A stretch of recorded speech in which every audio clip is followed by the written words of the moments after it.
I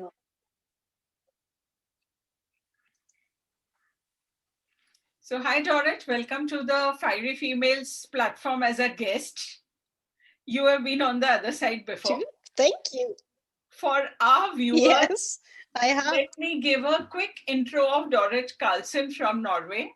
She is an author, a leadership by heart coach, a hypnotherapist, and a dog breeder. This is her first book, which we are going to discuss here today. Allow me to share the cover of the book.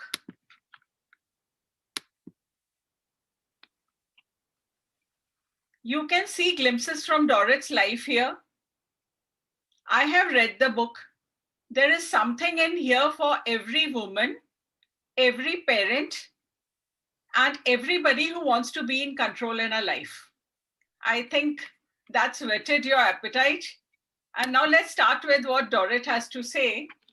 Dorrit, I'm very curious to know the genesis of this book, since this is your first book. When did the thought first arise that you need to write, and how did you happen to choose the topic? You know, I was actually just starting to think about this last year during the pandemic. Um, I've always felt that I have a strong urge to share what I know and what I believe with the world. I think I'm a bit different in my views and opinions and teachings, and what I see has been working for me and my life and my family and my kids and my dogs and my clients. So I really wanted to get that out.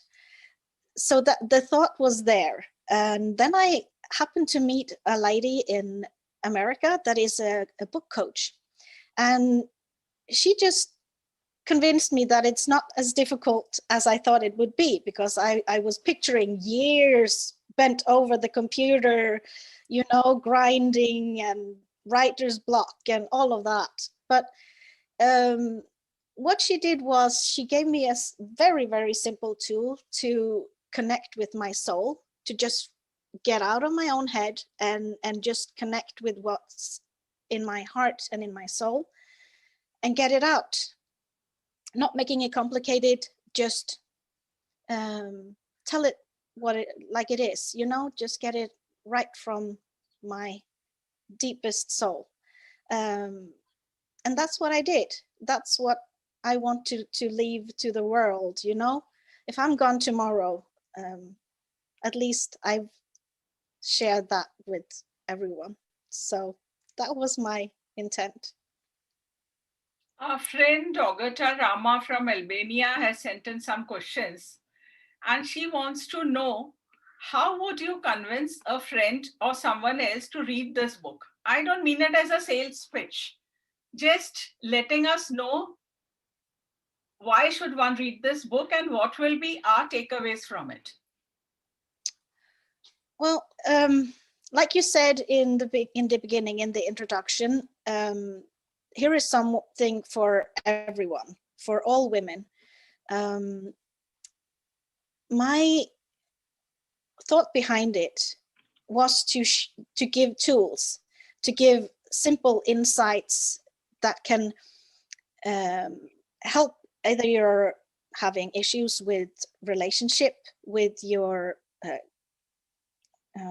with your self-esteem or your dogs.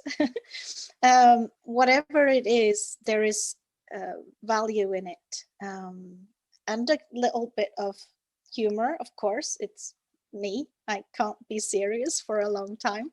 So I've tried to add a little bit of serious stories and some fun anecdotes too. I happen to be a writer too, and usually what happens is, if I'm writing something that relates to real life about people I have known or experiences I have lived through, I start seeing things from a new perspective. There is something inside that changes. It is the process of writing that brings out a lot of other things. So were there any surprises and hold for you in the process of writing this book? Oh, yes. Oh, yes. Things came up from my childhood. Things came up from my past that I had completely forgotten about, completely put far, far behind in my subconscious, and they just came up to the surface with full power and demanded attention. So like I mentioned a story with my grandparents when I was a little girl, and um, things like that. I haven't thought about it in, I don't know, 30, 40 years, but it needed to come out. So I learned a lot about myself and why I am the way I am today because of my past. So it was really therapeutic to get this out, and yeah, and I'm excited to hear what people think about it. We have been talking about feminism, issues that affect women, subconscious programming from the time we have met, and all the while that we have been discussing things on our calls. What was really a value addition for me in this book was your chapters on dog parenting. Being a dog parent myself, I found that incredibly absorbing.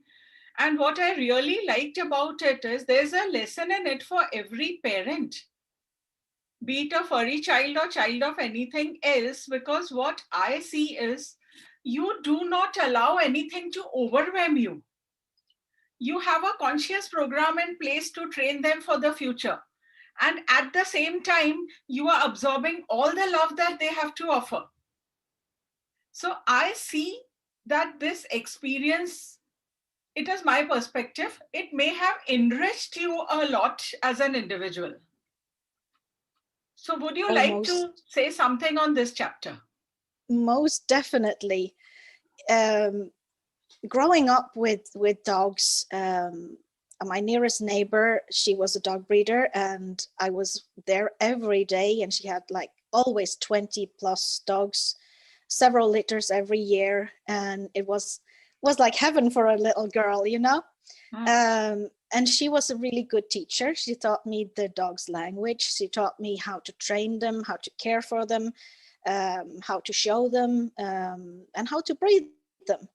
And the most important thing of all, how to let them go when that time comes, either age or illness, or the puppies that I breed to release them to their new homes. And I transferred this to my children. So when I started having kids, it was natural for me to kind of use a lot of those teachings on my kids. I didn't teach them to sit and lay and roll over and beg, say please, but well, they say please, but not like that. But you know, the way that we train kids, like we train dogs, is to be like a good, safe, secure leader and role model, and make them feel that we care and that we have their best interest at heart, but not let them get away with everything. We can have firm boundaries, and we can put those boundaries in place to keep them safe. And children needs that. I know that gives them safety and like a predictability. They know I can go this far and not further. So not disgusting with kids, you know, discussing. If they say, you for instance say, no, you can't have an ice cream, and they say, no, why not? I want an ice cream now. And you say, no, you can't have an ice cream. And why? I have eaten all my dinner. And they start a discussion, and that's not okay. In my opinion, a no is a no because I say so, you know. And if they want to discuss, we can discuss whatever else. I mean, we can discuss everything else, but if I say no, it's no. That's for dogs and that's for kids.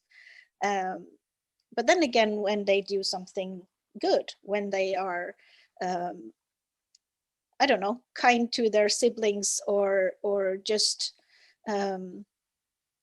being the wonderful person that they are, I shower them with love and attention, and really make them understand that I really appreciate what they have.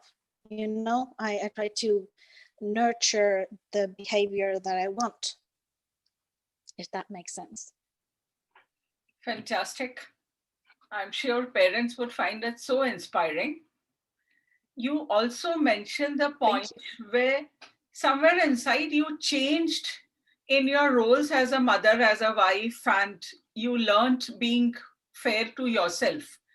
I won't talk much about here. I'll leave it to the readers to read the book and find out that. Now it's our friend Agata Rama here again, and she wants you to summarize the book in one sentence if you can. Only if you can. It's not a compulsion. Ooh, challenge. In one sentence. Yes. Huh. In one sentence, anyone can be a queen if they allow themselves to be. Yes. I think that will sum it up. Sure. Let me add my bit to it. I see the book as an ode to victory. You learn from every experience, good or bad. Make it a pearl and wear it like a necklace. You look like a queen of my friend Dorrit. And I would like every woman to emerge as a queen after reading this book. Thank you so much for being with us. For the viewers, the book is available on Amazon.com. The link will be given below wherever you come across this video. And of course, don't forget to subscribe to Fiery Females for more such interviews and insights into women's minds. Thank you. Dorrit, would you like to say something else as a parting shot to the viewers? I just want to thank you, Rina, for having me here today on Fiery Females platform, and for the wonderful questions from you and from Agartha Rama, which I love you both dearly, and I hope that this book will reach the people that needs to read it, that it makes an impact in their lives, and that they can embrace the queen within themselves and let her shine. That's my hope for this book. So thank you for your time and attention. Thank you. Thanks a lot. Hope to see much more from your writing.